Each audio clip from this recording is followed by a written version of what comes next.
Бүгүн Улуттук коопсуздук мамлекеттик комитети Кримтөбөл Камчы Көлбаевди Авангард спорт клубунда колго түшүрдү.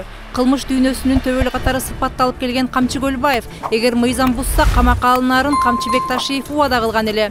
Узак жылдар бою кылмыш дүйнөсүндө аты чыккан Рысбек Акматбаевдин тарапкери болуп, 90-жылдары анын тобунан бөлүнүп чыккан. 2011-жылы АКШда эл аралык наркобизнесте маанилүү фигуралардын бири катары таанылып, атайын тизмеге киргизилген. Кыргыз Республикасынын кылмыш жаза кодексинин 249-беренеси боюнча сотко чейинки териштирүү катталган.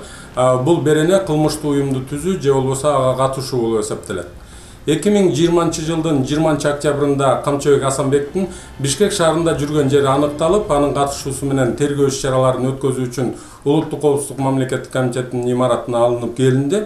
Жүргүзүлүп жаткан тергөөнүн алкагында Улуттук коопсуздук мамлекеттик комитет тарабынан Камчыбек Асанбектин кылмыштуу ишмердүүлүгү жана ага байланышкан башка кылмыштуу топтун мүчөлөрүн аныктоо багытындагы тиешелүү чаралар жүргүзүлөт. Орозбек Опунбаев элдик толкундоолордон кийин кызматынан кеткен соң Улуттук коопсуздук мамлекеттик комитетине буга чейин өзгөчө кырдаалдар министри, жогорку кеңеште депутат болгон Камчыбек Ташиев төрага болуп барды. Журналисттер үчүн өткөрүлгөн маалымат жыйынында Камчыбек Ташиев элдин жана мамлекеттин эсебинен мыйзамсыз байыгандардын каражаттарын мамлекетке кайтарып берүүгө мажбурлаарын убада кылган. Мамлекеттин күчүн пайдаланып, Улуттук коопсуздук комитетинин күчүн пайдаланып, коомубузду биз ушулардан тазалайбыз.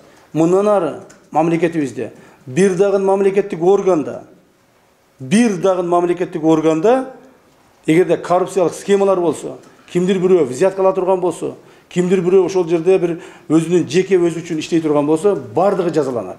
Ал ким экендигине каралбайбыз.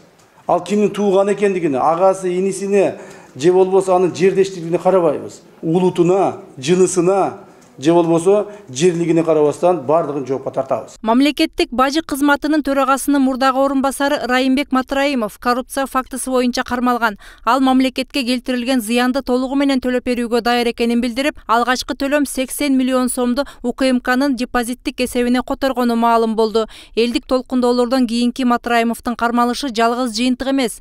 Бишкек шаарынын мэринин турак жай коммуналдык чарба боюнча кеңешчиси вице-мэр Алимбек Абдылдаев да Финполго барып күбө катары сурак берип кеткени маалым болду. Ошондой эле радио жыштыкты төмөн баага сатты деп шектелген экс-премьер-министр Мухаммедкалый Абылгазиевке чет өлкөгө чыгууга тыюу салынгандан көп өтпөй, ал экономикалык кылмыштарга каршы күрөшүү кызматына сурак берүүгө келип, чет өлкөгө качуу ниети жок экенин билдирген. Адилетсиз тергөө жүрүп, күнөөсүз адамдарды күнөөлөп, ошонун баарын өзүбүз өткөрдүк, биз ага жол бербейбиз деп атат.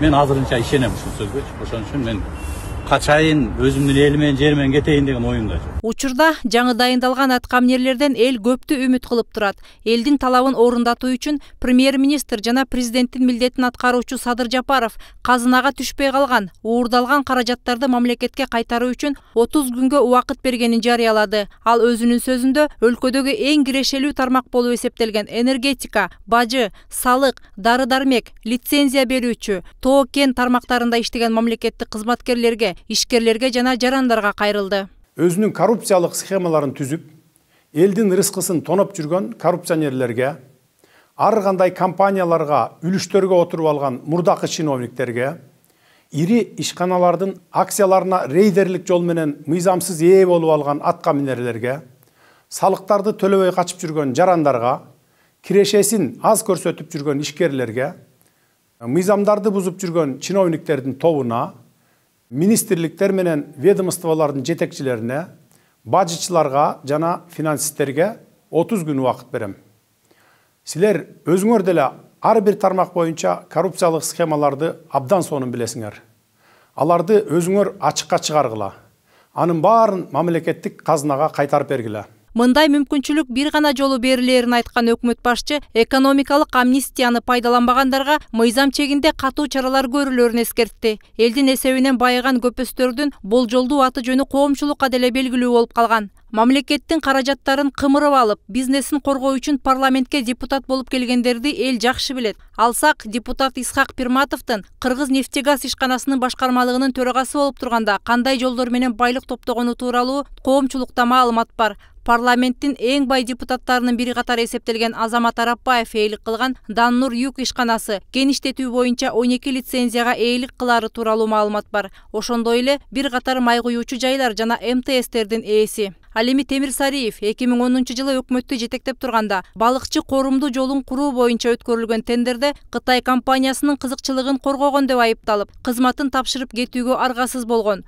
Бул сыяктуу фактылар коомчулукта ачыкталып, бирок ар дайым колунда бийлиги жана байлыгы барлар суудан кургак чыгып кеткен учурлар арбын. Элдик толкундоолордон кийин кызматка келген аткаминерлер коррупция менен аяосуз күрөшөбүз деп элге убада беришүүдө. Ташиев, Зулушевтар булар тажрыйбалуу инсандар. Мен оюмча анан мындай мамлекетке, өкмөттүн башчысы болуп, ошол тармактарды, министерство, ведомстволорду башкаргандар, мен ошол дайым айткылым, жакшы аскер башчылар болуш керек. Элге, коомго, мамлекетке, өлкөгө зыян келтирбей, пайда келтирип атабы, ошол демилгелердин баарын колдош керек. Мен колдойм. Элдик толкундоолордон кийин өлкөнүн күч түзүмдөрүнө буга чейин аты булганбаган таза инсандар келди дешет эксперттер. Кечээ башкы прокурор болуп Курманкул Зулушев дайындалды. Ал эми финансы полициясына келген Сыймык Жапыкеев буга чейин эле элдин эсебинен байыган көпөстөрдү кустурам деп убада берип келген. Бул убадалар ишке ашаарына коомчулук ишенип турат. Мээрим Ташыбекова, Талант Рысов, 7 канал, Бишкек.